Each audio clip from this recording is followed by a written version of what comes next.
Hello friends, कैसे हैं आप सब। उम्मीद है आप सब बहुत अच्छे होंगे, आपकी प्रिपरेशन बहुत अच्छी चल रही होगी। आज की जो हमारी क्लास है उसके अंदर हम आपके साथ डिस्कस करने वाले हैं यूजीसी नेट कॉमर्स के अंदर आपका जो बेसिकली यूनिट है बैंकिंग एंड फाइनेंशियल इंस्टीट्यूशंस का, उसके अंदर आपका जो सेकंड टॉपिक है उसका types of bank, commercial banks, regional rural bank, foreign banks और कोऑपरेटिव बैंक्स। ये बेसिकली आपका जो सेकंड टॉपिक है, इस टॉपिक को हम आज की क्लास के अंदर डिस्कस करेंगे। इन सारी बैंकों के बारे में हम डिटेल में आपसे बात करेंगे। साथ ही साथ हम कुछ बेसिकली क्वेश्चन जो है इस टॉपिक के ऊपर बेस्ड हम उन क्वेश्चंस को भी आपके साथ डिस्कस करेंगे। तो काफी इंपॉर्टेंट क्लास होने वाली है और आप सबको मालूम है कि हमने आपके यूजीसी नेट कॉमर्स के लिए आपका जो पूरा का पूरा कंटेंट है आपको फ्री ऑफ कॉस्ट आपको प्रोवाइड करने का एक डिसीजन लिया है और उस पर हम लोग लगातार काम कर रहे हैं, जिसमें हम हमको हर यूनिट के हर टॉपिक्स का आपको एक रिकॉर्डेड वीडियोस देंगे। साथ ही साथ प्रीवियस ईयर क्वेश्चंस को भी हम आपको प्रोवाइड कराएंगे। ठीक है, तो हमने सबकी एक प्लेलिस्ट बना रखी है। जैसे हमने मार्केटिंग पे भी काम करना स्टार्ट किया है, तो मार्केटिंग की एक प्लेलिस्ट मिल जाएगी जिसमें आपको सीरियल से 1 2 3 4 करके आपको सारे वीडियोस सीरियल से मिल जाएंगे। वैसे ही सेम हमने क्या किया हुआ है, बैंकिंग और फाइनेंशियल इंस्टीट्यूशंस के एक प्लेलिस्ट बनाई जिसमें भी आपको सीरियल से बेसिकली जो आपके कह सकते हैं चैप्टर्स हैं वो मिल जाएंगे। आमतौर पे होता क्या है कि जब आप किसी का पेड कोर्स लेते हैं तो पेड कोर्स में आपको सारी चीजें बिल्कुल सिस्टमेटिक तरीके से मिलती हैं और नॉर्मल तौर पर जब आप उसे फ्री में सर्च करते हैं तो आपको सब कुछ सिस्टमेटिक नहीं मिलता है। हमने कोशिश किया है कि फ्री में ही सारी चीजें आपको सिस्टमेटिक तरीके से प्रोवाइड की जाए। तो एक मेरी कोशिश है, देखते हैं आप लोगों का अगर सपोर्ट रहेगा तो हो सकता है हम इस कोशिश को जो है फाइनली रिजल्ट में कन्वर्ट कर पाए। चलिए, तो आज की क्लास को हम फटाफट से स्टार्ट करते हैं। देखिए, अगर हम सेंट्रल कॉमर्शियल बैंकों की बात करें तो सबसे पहले जब टाइप्स ऑफ बैंक हम लोग डिस्कस करेंगे तो सबसे पहले इसमें बेसिकली बैंक जो आपका आएगा वो कौन सा आएगा, सेंट्रल बैंक। तो सेंट्रल बैंक को समझ लेते हैं। पहले सेंट्रल बैंक को समझने से पहले हम अपने देश का जो बैंकिंग व्यवस्था है उसको समझते हैं। तो आप सब जानते हैं कि हमारे देश में बैंकों में सबसे ऊपर, हमारे बैंकिंग सिस्टम में सबसे ऊपर कौन होता है, आरबीआई होता है। आरबीआई बेसिकली सबसे टॉप पे आएगा और आरबीआई के अंडर दो प्रकार के बैंक, आरबीआई दो प्रकार के बैंक को कंट्रोल करता है। एक शेड्यूल बैंक होते हैं, एक अनशेड्यूल बैंक होते हैं। अब जो शेड्यूल बैंक होते हैं वो फर्दर दो प्रकार से डिवाइडेड है, कॉमर्शियल बैंक्स में और कोऑपरेटिव बैंक्स में। जो कॉमर्शियल बैंक्स होते हैं वो चार प्रकार के होते हैं, public sector bank, private sector bank, foreign bank और रीजनल रूरल बैंक्स। ठीक है, यहाँ तक क्लियर हो गया। यानी आरबीआई जो है, आरबीआई के अंडर में दो प्रकार की बैंक होती है बैंकिंग सिस्टम में। सबसे ऊपर कौन है, आरबीआई, उसके नीचे कौन है, शेड्यूल्ड और अनशेड्यूल्ड बैंक। शेड्यूल्ड बैंक के अंदर दो बैंक्स आते हैं, कॉमर्शियल बैंक और कोऑपरेटिव बैंक। कॉमर्शियल बैंक के अंदर चार प्रकार के बैंक्स होते हैं, कौन कौन से, public sector, private sector bank, foreign sector bank और आरआरबीज यानी रीजनल रूरल बैंक। इसी तरीके से पब्लिक सेक्टर में एसबीआई और एसोसिएट बैंक आते हैं, अदर नेशनलाइज बैंक आते हैं और जो अदर आपके पब्लिक सेक्टर के बैंक्स हैं वो बेसिकली आते हैं। क्लियर है यहाँ तक। अब हम जानेंगे कि इसमें जो हमारा बेसिकली शेड्यूल्ड बैंक है वो क्या होता है, शेड्यूल्ड बैंक होने की क्या कंडीशंस होती हैं, तो उसको समझिएगा। देखिए, शेड्यूल्ड बैंक के लिए कंडीशन यह है कि a scheduled bank in India refers to the bank which is listed in the second schedule of RBI act 1934। RBI act 1934 के अंदर जो सेकंड शेड्यूल है उसमें जो बैंक लिस्ट है उसे हम लोग बोलेंगे शेड्यूल्ड बैंक, और जो बैंक उसमें लिस्ट नहीं है वो सारी बैंकें कैसी होती हैं, नॉन शेड्यूल्ड बैंक होती हैं। तो शेड्यूल्ड बैंक में usually private bank, foreign bank, ये सारी bank, private bank, public bank, foreign banks, cooperative banks, ये सारी बैंक्स इसी के अंदर बेसिकली आती हैं। नेक्स्ट अगर हम लोग आगे बढ़ें तो following conditions should be maintained by the scheduled bank. तो शेड्यूल्ड बैंक होने के लिए कुछ कंडीशंस हैं जो मेंटेन होनी चाहिए। यानी एज पर आरबीआई एक्ट 1934 सबसे पहले है, a bank that has to be paid up capital of ₹5 lakh, कम से कम 5 लाख रुपए की paid up capital as per 1934 act होनी चाहिए and above qualifies for scheduled bank category. तो सबसे पहले इस कम से कम 5 लाख की मिनिमम कैपिटल हो। A bank requires to satisfy the central bank that its affairs are not carried out in way that harms the interest of depositors। यानी कि सेंट्रल बैंक की गाइडलाइन फॉलो करता हो और कुछ ऐसा ना करे जो हमारे देश के डिपॉजिटर का नुकसान पहुंचाए, यानी बहुत सब कुछ लीगल तरीके से काम करने वाला हो। Bank should be corporations rather than sole proprietorship और पार्टनरशिप। बैंक क्या होगी, एक कॉर्पोरेशन होगी, कोई सोल प्रोप्राइटरशिप या पार्टनरशिप फर्म नहीं होगी। और they should satisfied the CRAR norms, यानी जो आरबीआई के आपके बेसिकली CRAR नॉर्म्स और जो प्रूडेंशियल नॉर्म्स हैं आरबीआई की, उन सबको आपको फॉलो करना पड़ेगा, तब जाके आप शेड्यूल्ड बैंक की कैटेगरी में आते हैं। तो शेड्यूल्ड बैंक की कैटेगरी के अंदर 4 बैंक आते हैं। कौन कौन से? सबसे पहले शेड्यूल्ड बैंक के अंदर होता है आपका कॉमर्शियल बैंक्स। कॉमर्शियल बैंक्स के अंदर 4 बैंक्स आते हैं, public sector bank, private bank, foreign bank, और नेक्स्ट उसके बाद और है आपका public sector bank, private sector bank, foreign banks और आरआरबी रीजनल रूरल बैंक। ये तो आप जानते हैं। पब्लिक सेक्टर बैंक होने के लिए कम से कम 50% यानी कि 50% से ज्यादा की जो ओनरशिप है आपकी वो स्टेट या सेंट्रल गवर्नमेंट की होनी चाहिए। प्राइवेट सेक्टर बैंक में बेसिकली जो इक्विटी होती है वो प्राइवेट प्लेयर्स की होती है, गवर्नमेंट की इक्विटी इसमें कम होती है या नहीं होती है। फॉरेन बैंक के कुछ एग्जांपल्स दिए गए हैं। फॉरेन बैंक बेसिकली वो बैंक्स हैं जिनके हेड ऑफिसेज जो होते हैं अब्रॉड में होते हैं, जैसे सिटी बैंक हो गई, HSBC हो गई, स्टैंडर्ड चार्टर्ड बैंक हो गई, ये बेसिकली फॉरेन बैंक्स हैं। इनके हेड ऑफिस जो होंगे फॉरेन कंट्रीज में होंगे और इंडिया के अंदर ही बिजनेस कर रही हैं। आरआरबी की बात करें तो जो रीजनल रूरल बैंक है ये बहुत इंपॉर्टेंट बैंक है। ये बेसिकली नरसिम्हम कमेटी जो वर्किंग ग्रुप है उसके रिकमेंडेशन पे 1975 के अंदर एस्टेब्लिश हुई थी। पहली जो प्रथम आरआरबी थी वो गांधी जी के जयंती पर 2 अक्टूबर 1975 को एस्टेब्लिश करी गई थी। ठीक है, इसमें सेंट्रल गवर्नमेंट का जो बेसिकली कंट्रीब्यूशन होता है, सेंट्रल गवर्नमेंट की ओनरशिप जो होती है आपकी 50% होती है, स्टेट ओनरशिप 15% होती है और स्पॉन्सर बैंक की ओनरशिप 35% होती है। ये क्वेश्चन एग्जाम के अंदर पूछा गया है जिसमें आपसे यही पूछा गया था कि मतलब स्टेट की, सेंट्रल की और स्पॉन्सर बैंक की जो ओनरशिप होती है वो कितनी कितनी होती है। तो इस बात को जरा समझे रहिएगा, एग्जाम में पूछा जाएगा तो हाँ गड़बड़ करके मत आइएगा। कोऑपरेटिव बैंक की बात करें तो कोऑपरेटिव बैंक जो होती है बेसिकली वो ओन्ड होती है बाय इट्स मेंबर। जो कोऑपरेटिव बैंक के मेंबर होते हैं उनकी उस पर ओनरशिप होती है और they are the combination of efforts of the people for the same professional. एक ही प्रोफेशनल या एक ही कम्युनिटी के जो लोग होते हैं कॉमन इंटरेस्ट और कॉमन गोल और शेयर इंटरेस्ट के लिए, यस कोई ऐसी समस्या है जो सबकी है, उस समस्या को दूर करने के लिए कॉमर्शियल बैंक बेसिकली बनाई गई। So commercial bank in India have become an integral part of the success of Indian financial inclusion.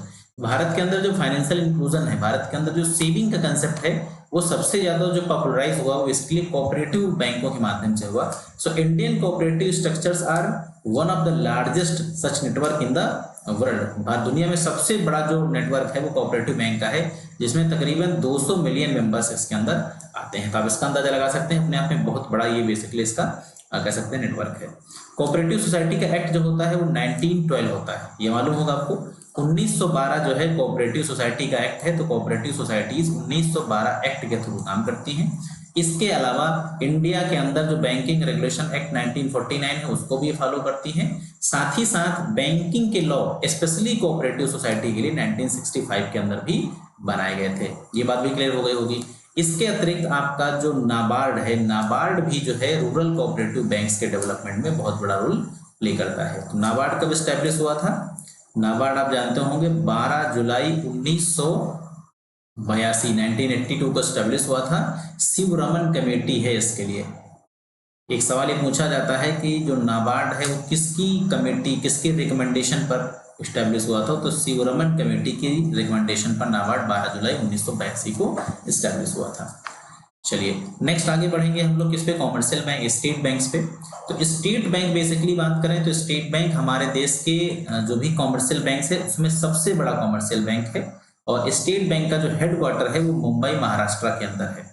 ये बेसिकली ओल्डेस्ट कॉमर्शियल बैंक है इंडिया के अंदर और इसका जो ओरिजिन है वो 1806 के अंदर हुआ था। बैंक ऑफ कोलकाता सबसे पहले थी, bank of Kolkata, bank of Bombay जो कि 1840 से फाउंड हुई थी और बैंक ऑफ मद्रास जो कि 1843 के अंदर बनी थी। इन तीनों को मिला के प्रेसिडेंसी बैंक बनाया गया था। बाद में क्या किया गया? प्रेसिडेंसी जब बैंक बनाया गया, इन्हीं प्रेसिडेंसी बैंक्स को 1921 के अंदर इंपीरियल बैंक ऑफ इंडिया के नाम से इन्हें कन्वर्ट कर दिया गया। बात समझ आ गई? यानी जो 3 बैंकें थी कौन कौन सी? 1806 के अंदर स्टैब्लिश हुई बैंक ऑफ कलकत्ता, उसके बाद 1840 में स्टैब्लिश हुई कौन सी? बैंक ऑफ बॉम्बे, और 1843 में बैंक ऑफ मद्रास। इन तीनों को मिलाया गया 1921 में, इसका नाम रखा गया इंपीरियल बैंक ऑफ इंडिया। फिर इंपीरियल बैंक ऑफ इंडिया को 1955 के अंदर क्या किया गया? कन्वर्ट कर दिया गया किसमें? स्टेट बैंक ऑफ इंडिया में। याद रहेगा ये, स्टेट बैंक ऑफ इंडिया में से 1955 के अंदर कन्वर्ट कर दिया गया। उसके बाद 1955, एक बार जरा इसको क्लियर कर लेते हैं, थोड़ा सा शायद मैंने गड़बड़ बता दिया कि आपको इन 1955 RBI government of India country central bank, हाँ बिल्कुल सही है, मैंने सही बताया, 1955 में इसको बेसिकली रिनेम कर दिया गया, मतलब इंपीरियल बैंक को रिनेम किया गया, उसे कन्वर्ट करना या रिनेम करना एक ही चीज हो गई। क्लियर हो गया यहाँ तक? ये चीजें आपको पता होंगी, सब बेसिक चीजें हैं, मुझे लगता है जो भी नेट की प्रिपरेशन करने वाले हमारे दोस्त या साथी हैं उनको सबको कुछ पता होगा। ये चीजें जरा देख लीजिएगा, इनके बारे में आपको बता देते हैं, इसमें कुछ अमेंडमेंट भी चेंजेस हुए हैं। तो इसकी 5 सब्सिडी हुआ करती थी, state bank of Bikaner and Jaipur, state bank of Hyderabad, state bank of मसूर, स्टेट बैंक ऑफ पटियाला और स्टेट बैंक ऑफ त्रावणकोर, ठीक है। और एक बैंक थी आपकी बेसिकली भारतीय महिला बैंक। इनको एसबीआई के साथ, यानी 5 ये 5+1 इन 6 को क्या किया गया, एसबीआई के साथ मर्ज किया गया था 1 अप्रैल 2017 में। ये सवाल पूछा जा सकता है कि इनको एसबीआई के साथ कब मर्ज किया गया था, तो आप ध्यान रखिएगा कब मर्ज किया गया था, 1 अप्रैल 2017 के अंदर। अब यहाँ पर एक क्वेश्चन है एग्जाम के अंदर पूछा गया है कि which of the bank started the merchant banking service in India. तो भारत में सबसे पहले मर्चेंट बैंकिंग सर्विस स्टार्ट करने वाला बैंक कौन है अपना, स्टेट बैंक ऑफ इंडिया है। ये सवाल एग्जाम के अंदर पूछा गया है, इसलिए इसको ध्यान रखिएगा। कुछ चीजें और इसके बारे में आपको बता देते हैं। मर्चेंट बैंकिंग बेसिकली भारत में सबसे पहले जो, मतलब भारत के अलावा मर्चेंट बैंकिंग जो स्टार्ट हुई थी कहाँ पे, 1967 में नेशनल ग्रिंडले बैंक के द्वारा। उसके बाद सिटी बैंक ने 1970 में स्टार्ट किया, और इंडिया के द्वारा ये सबसे पहले बेसिकली क्या की गई बैंक, ये भारत में सबसे पहले मर्चेंट बैंकिंग एसबीआई ने स्टार्ट किया। बाद में इसका एक सेपरेट मर्चेंट बैंकिंग डिवीजन 1972 के अंदर बना। उसके बाद आईसीआईसीआई बैंक के द्वारा 1973 से भी स्टेट ये सुविधा जो है स्टार्ट की गई। बाद में Canara bank, bank of Baroda, bank of India, syndicate bank, Punjab National bank, Canara bank, ये सारी बैंकों ने भी बाद में क्या किया, मर्चेंट बैंकिंग स्टार्ट की। ध्यान रखना है कि फर्स्ट बैंक जो थी वो आपकी कौन थी, state bank of India. Public sector bank की बात करें तो पब्लिक सेक्टर बैंक का जो दायरा है अपने आप में बहुत बड़ा दायरा है। So there are nationalized bank and account for more than 70% of the total banking business in the country. यानी पब्लिक सेक्टर बैंकों के पास तकरीबन 50-75% जो बैंकिंग का काम है, 75% काम जो है वो किसके हाथ में, पब्लिक सेक्टर बैंक के हाथ में है। So majority of stake in these banks are held by the government, यानी इन बैंकों का स्टेक ज्यादातर गवर्नमेंट के पास है। और एसबीआई जो है हमारे देश की अर्थव्यवस्था के अंदर सबसे largest basically public sector bank है, ठीक है। और इसमें 5+1 में आपको बताया था 1 अप्रैल 17 को उसमें बेसिकली क्या किया गया था, मर्ज कर दिया गया था। ये तो याद रहेगा आपको। अब पब्लिक सेक्टर बैंक्स के बारे में आपको बहुत कुछ जानने की आवश्यकता है, लेकिन मैंने कुछ नाम दिए हैं तो ये सारे तो हम लोग नहीं डिस्कस करेंगे, क्योंकि इतने सारे नाम डिस्कस करना आपके लिए मुश्किल हो जाएगा। इसमें क्या है कि कुछ बैंकों के नाम हैं, और साथ ही साथ क्या है कि आपको इसमें हमने इसकी टैगलाइन दे रखी है। तो अगर आपको ये सारे नोट्स भी चाहिए, आप चाहते हैं कि ये नोट्स भी आपको मिल जाए, तो ये नोट्स हम आपको टेलीग्राम ग्रुप के अंदर भी प्रोवाइड कर देंगे। ये सेम पीडीएफ आपको टेलीग्राम में मिल जाएगी। तो टेलीग्राम का जो लिंक है वीडियो डिस्क्रिप्शन में दे रखा है नीचे, वहां से आप जाकर टेलीग्राम ज्वाइन करिएगा, ये आपको मिल जाएगा। इसमें हमने बैंकों के नाम, उनके हेड ऑफिसर्स और उनकी जो टैगलाइन है वो उसकी एक लिस्ट दे रखी है। ये पूरी लिस्ट आपके लिए हेल्पफुल है, तो ये वीडियो में हम डिस्कस नहीं कर रहे हैं, कंसेप्ट का पार्ट नहीं, सिर्फ रटने वाला पार्ट है। ये आप टेलीग्राम से इसे पीडीएफ के माध्यम से पढ़ लेंगे। इसके अलावा जो इसमें और मुख्य बातें हैं उन पर हम बात करेंगे। चलिए अब बैंकों के नेशनलाइजेशन के बारे में थोड़ा सा बात करते हैं। तो आपको याद होगा नेशनलाइजेशन का सिलसिला जो स्टार्ट हुआ था 1969 से स्टार्ट हुआ। तो 1969 में 19 जुलाई को 14 बड़े बैंकों का बेसिकली क्या किया गया, जो नेशनलाइजेशन कर दिया गया। ये बैंकें उस दौरान करीब 70% हमारे देश का जो डिपॉजिट था वो इन बैंकों के अंदर था। तो इनको क्या किया गया, इनको सबको गवर्नमेंट मतलब कर दिया गया, नेशनलाइज कर दिया गया।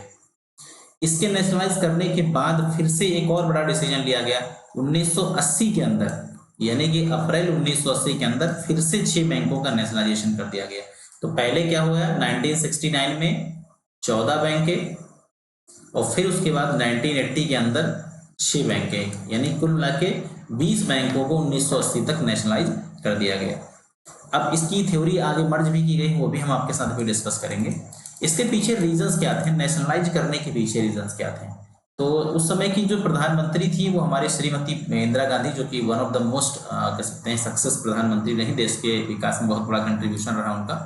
तो कुछ चीजें उन्होंने बताई हैं, मतलब उनके हिसाब से उनके कुछ ऑब्जेक्टिव्स थे। तो उनका था कि removal of control by few, यानी कुछ बैंकों का ही या कुछ लोगों का जो कंट्रोलिंग थी आरबीआई के ऊपर, मतलब कॉमर्स बैंकों के ऊपर, उसको हटाना इनका एक पर्पस था। दूसरा था provision of adequate credit facility to agriculture, small industries and export. Agriculture, small industries और एक्सपोर्ट में basically credit facilities, better credit facility देना, ये इसका एक ऑब्जेक्टिव था। The giving of professional bench of bank management, bank management को बहुत अच्छा प्रोफेशनल बेंच प्रोवाइड कराना, वो भी एक रीजन था। नेशनलाइज करने से क्या होगा, इनका स्ट्रक्चर डेवलप होगा तो सरकार और बेहतर तरीके से उनको अच्छे से मैनेज कर पाएगी। नेक्स्ट था in the encouragement of new class of entrepreneur, यानी कि बैंकिंग सिस्टम में ज्यादा फेथ जनरेट करना और एंटरप्रेन्योरशिप को डेवलप करना, एंटरप्रेन्योरशिप के लिए लोगों को मोटिवेट करना भी इसका पर्पस था। The provision for adequate training as well as reasonable terms of service for bank staff, यानी बैंक स्टाफ को और एडिक्वेट ट्रेनिंग प्रोवाइड करना और भी उसको बेहतर बनाना ताकि वो और अच्छे तरीके से एम्प्लॉयज के लिए काम कर सके, कस्टमर्स के लिए काम कर सके। अब एक प्रोफेसर शेयर्स हैं जिनके द्वारा कुछ ऑब्जेक्टिव्स दिए गए हैं, तो इनके भी कुछ इन्होंने 4 इश्यूज को हाईलाइट किया है। ये सवाल पूछा जाएगा कि एज पर professor shares what are the issues highlighted by professor share. तो सबसे पहला जो इशू है वो इफिशिएंसी इशू है। तो according to share, nationalization will increase the efficiency of commercial banks.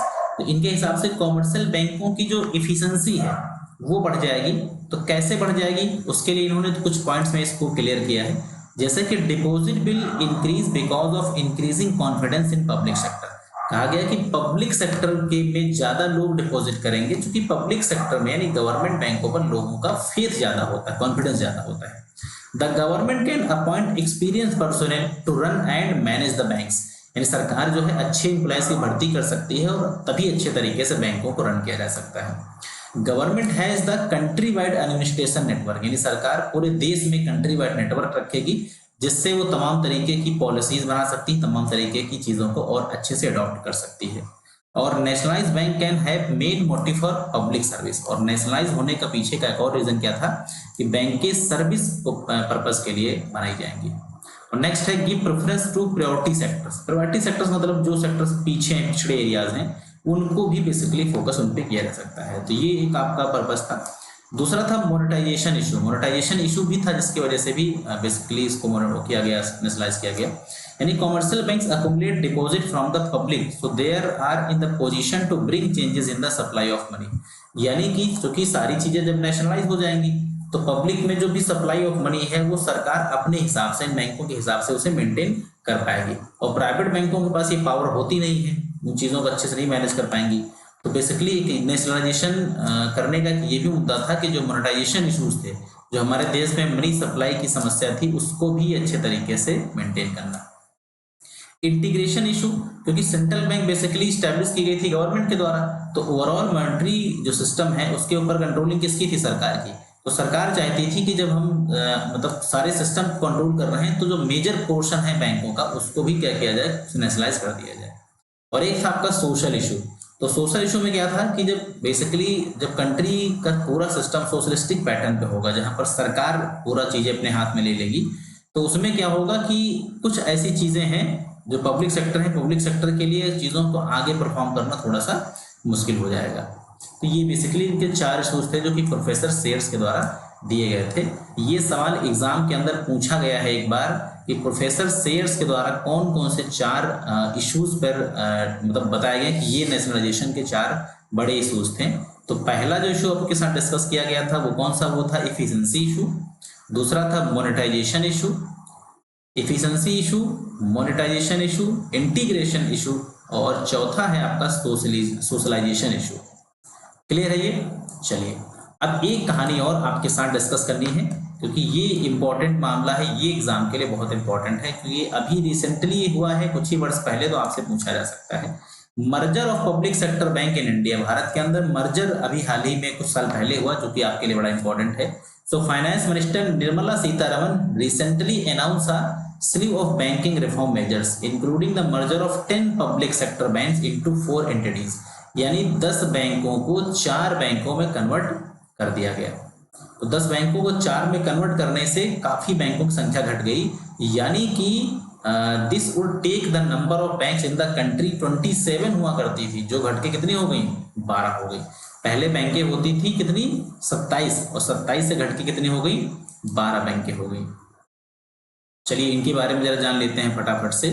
तो these bank merger the one already carried out, इसमें क्या होगा कि मर्जर होने से बैंकों का सिस्टम नहीं चेंज हुआ है, बैंकें वही हैं, सिर्फ नाम चेंज कर दिए गए, बैंकों को समराइज कर दिया गया। उसके पीछे कई रीजन है, उन पे भी आगे बात करी जाएगी।